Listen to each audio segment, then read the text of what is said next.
Okay, so what you're looking at right now is a Peace Arch border, a border that I've crossed hundreds of times. And if you're from British Columbia or the Lower Mainland, you've crossed through here if you wanted to go to the United States. It's either this one or Truck Crossing, Sumas, or Aldergrove. But it has a sign here that says, "May these gates never be closed." And I believe this sign has been there since September 6, 1921. But now, there's a gate. Well, not really much of a gate, it's a rope, but it symbolizes what we're going through right now. I mean, if you look at this quote, "May these gates never be closed," and then there's a gate. Kind of ironic, isn't it? But while this barrier does kind of represent what we're going through right now with our next door neighbor, the United States citizens, they're still coming north. And this article I'm going to show you, it shows that Canada is the #1 destination for US citizens on their 4th of July holiday. So we're going to talk about both of these topics in this video. But before I start, I want to give one of my last reminders for petition number 7124. And it might be my last one because this petition ends on Thursday. The TLDR for this one, we get Pete Hoekstra out of our country, or at least reviewed. I know some of the comments are saying that we should leave Pete Hoekstra because it's a good reminder of what the United States is. And while I agree with that, he crossed the line when there's potential links to the Alberta Separation Group. So if you haven't read or signed the petition, you're running out of time because it ends in a few days. So I highly recommend anyone who hasn't signed it yet or read it, take a look at it now before it ends.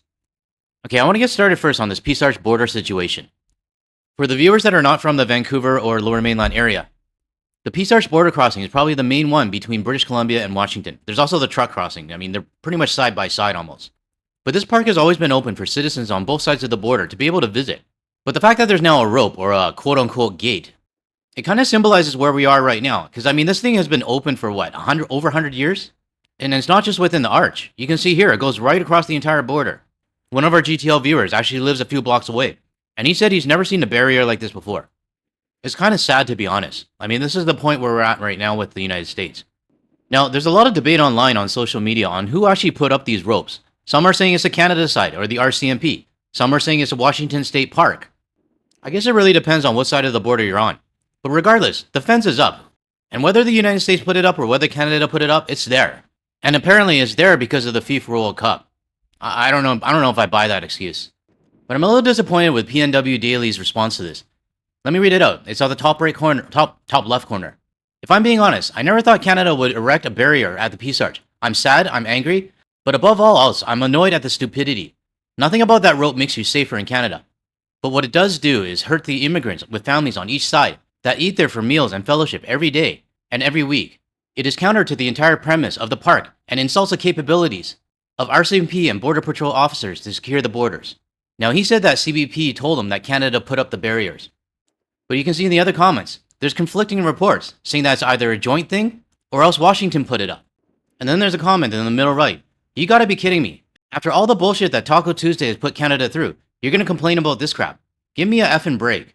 Apparently, Americans have severely underestimated how pissed off Canadians really are.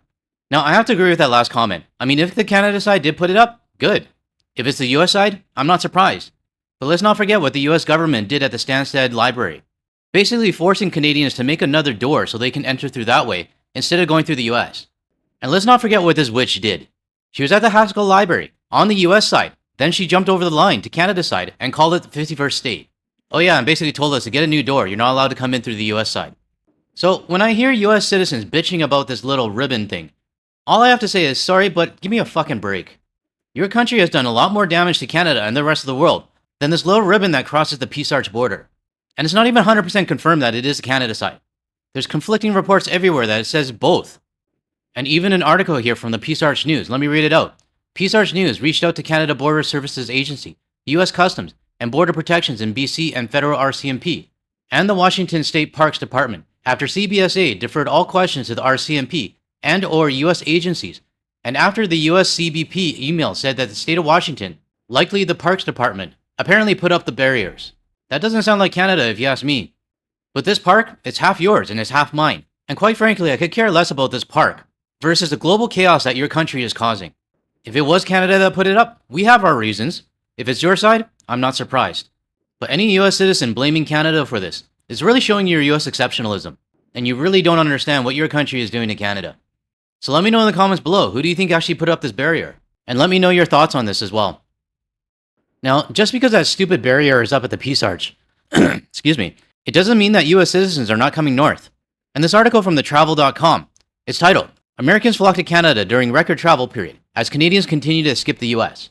Now, I normally don't like reporting articles from thetravel.com because they tend to be a little bit biased. But this one by Gia Marcos, I actually do enjoy it.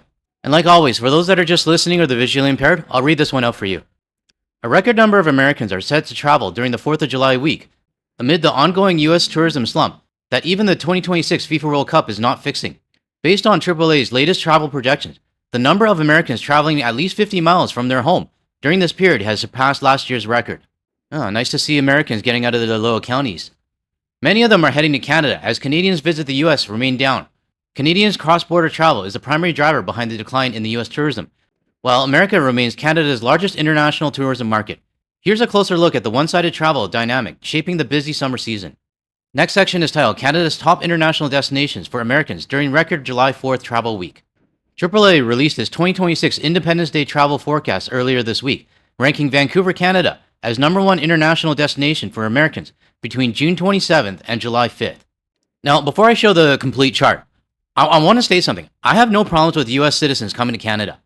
I actually welcome them, as long as they're not wearing a stupid red hat. But we have to remember, this is a one-sided thing. Canadians are not going to the United States, but I welcome them to Canada. Because we're not the ones putting all these restrictions on. We're also not the ones making it difficult to get into our country. And last, we're also not the ones threatening to annex the United States. I still see lots of comments on social media saying the 51st state stuff is just a joke. Like, why are you guys taking it so seriously? Well, we do take it seriously. And it's not just because of the orange turd in the White House. It's also because of his following who are just repeating the 51st state bullshit.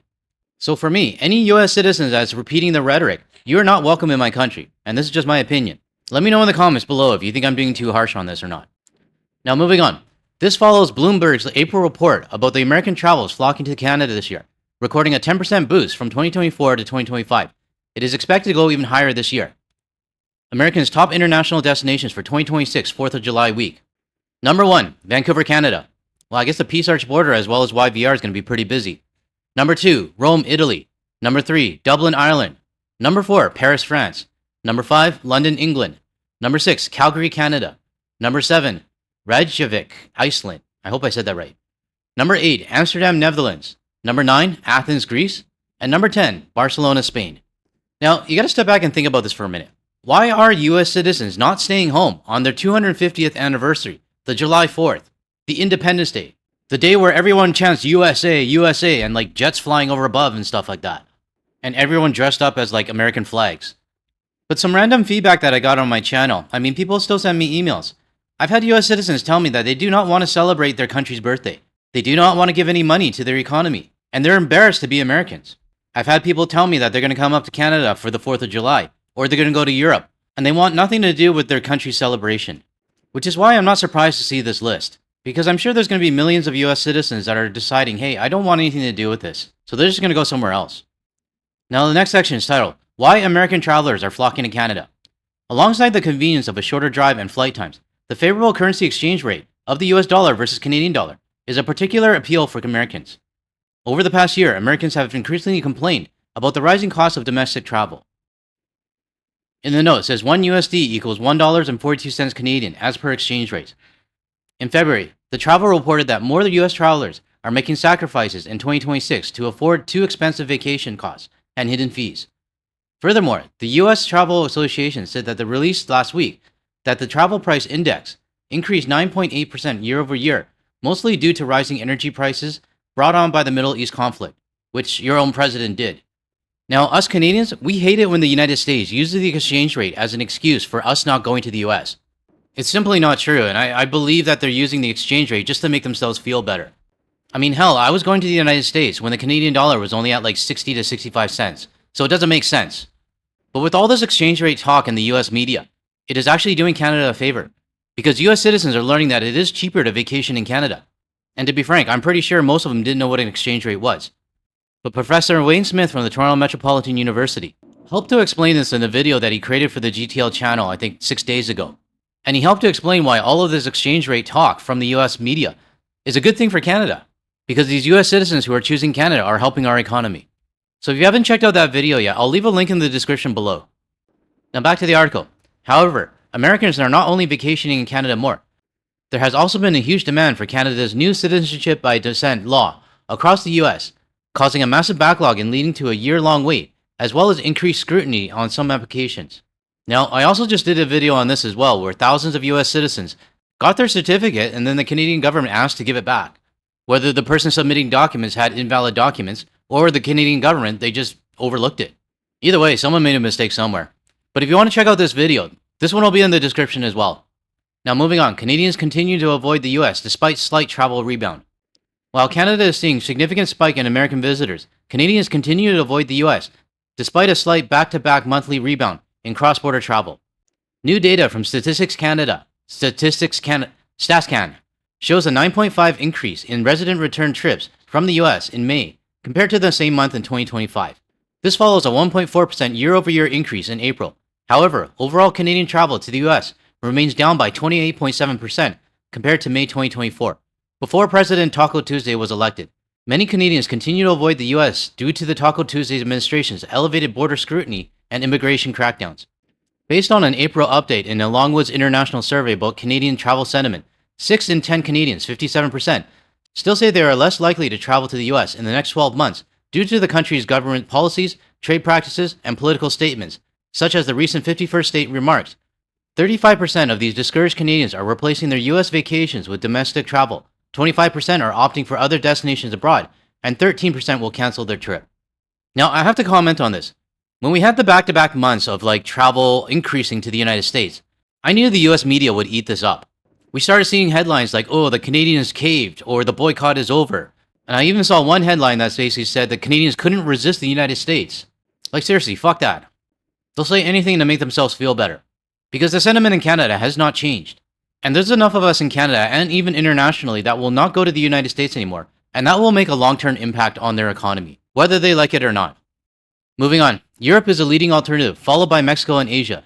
Interestingly, according to Flight Hub data sent to The Travel, the US remains a top spring break destination for Canadians, accounting for 33% of all bookings, though down 3% from last year. Mexico, on the other hand, saw remarkable growth, going from 6% in 2025 to 9% in 2026. More recent data from Flight Hub shows that the US has been dethroned by Morocco as the top summer destination for Quebecers. Way to go to my Quebec viewers. This update has happened despite travel warnings of terrorism in the country by the US Department of State. I don't know, I kind of find that funny that the US Department of State is telling us that there's terrorism in another country. They should look in the mirror. Alright, last screenshot for this article. There's a bit more, but I'm running out of time right now, so if you want to read the whole article yourself, the link will be in the description below. Last section, impact of Canada's US travel boycott on cross-border tourism. In February 2025, the US Travel Association said that the 10% drop in Canadian visits to the US could cost more than $2.1 billion in lost spendings and 14,000 job losses. I think it's more than that. Canadian trips to the US fell by 22% in 2025, which is equivalent to the estimated $4.5 billion in lost spending. Now, we're kind of in a time period where things are going to be a little bit skewed, mainly because of the World Cup. The US media is going to say they're on the rebound, but I'm waiting for the hotel reports to come out. I haven't seen any lately. Because we know some of the hotels were only 20% booked, or even 37% booked. And that was just before the World Cup started. But for us Canadians, nothing has fundamentally changed or improved over the last 2-3 months. And in fact, earlier this month, Taco Tuesday brought up the 51st state stuff again, which isn't going to help the relationship at all. For me, and this is just my opinion, every time this stuff happens, it lowers my trust with the United States as well as its citizens. It's not just Hoekstra and Taco Tuesday saying it, it's also their citizens as well. I have a shitty memory when it comes to doing the dishes and household chores. You can ask my wife. But when it comes to this 51st state stuff, I will probably remember it for life. And I'm pretty sure I'm not the only Canadian or international citizen that feels the same way too. To close off this video, I would like to thank 9P from our Discord server for sending this photo of the RCMP musical ride in Prescott, Ontario. There were multiple photos, so I thought this video I would do 2 backdrops. So thanks again 9P for posting this in the Discord server and sharing it with all of us. As for the Coz, she's been sleeping this whole time, and I'm not about to wake this fluffball up. She can get pretty nasty when you try to wake her up. Alright everyone, that's all for this video. I'd like to hear your comments about the Peace Arch border drama. Let me know your thoughts on it.